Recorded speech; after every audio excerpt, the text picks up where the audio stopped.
Hey Guardians, welcome back to the channel. Today we're diving into the world of Destiny 2 to uncover some of the most disappointing exotic weapons in the game. We're talking about those exotics that have fallen flat in PvE and are begging for a major buff. From Coldheart's lackluster performance to the colony's disappointing grenade launch, let's break down why these exotics need a serious overhaul. So grab your popcorn and let's get into it. First up, let's talk about Coldheart. This trace rifle used to be the go-to for many Guardians when it first launched. Its unique perk allowed it to deal massive damage over time, making it a favorite for DPS enthusiasts. But as the game's meta evolved, Coldheart has struggled to keep up. Newer trace rifles have outpaced it with higher damage outputs and better utility. Its damage ramp-up feels sluggish, and it lacks the punch it once had. For a weapon that used to shine, it's now in desperate need of a buff to make it relevant again.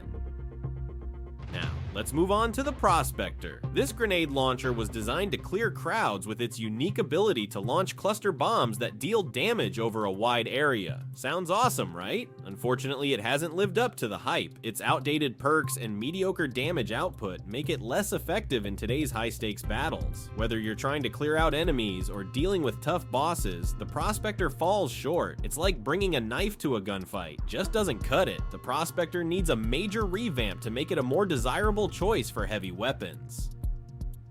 Next up is Worldline Zero. This sword was all about fancy movement tech and teleportation abilities. When it was first introduced, its unique perks made it stand out, but now it's been overshadowed by other swords and power creep in the game. It doesn't hold its own as an ad clear tool or even as a movement sword. The combination of high ammo consumption and underwhelming damage means it's not a go-to option for most players. Worldline Zero needs a major damage boost and a complete reimagining to bring it back into the spotlight.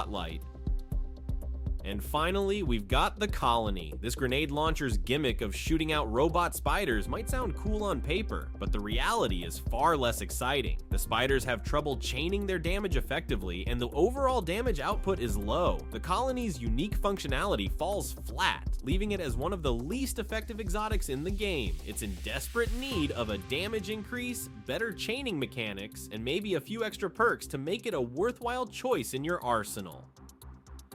So there you have it, Guardians. These exotics have seen better days and are in dire need of some TLC to make them relevant again in Destiny 2's PvE scene. Each of these weapons has a unique design and concept, but they just don't measure up in today's meta. Do you agree with our picks, or is there another exotic you think deserves a spot on this list? Let me know in the comments below.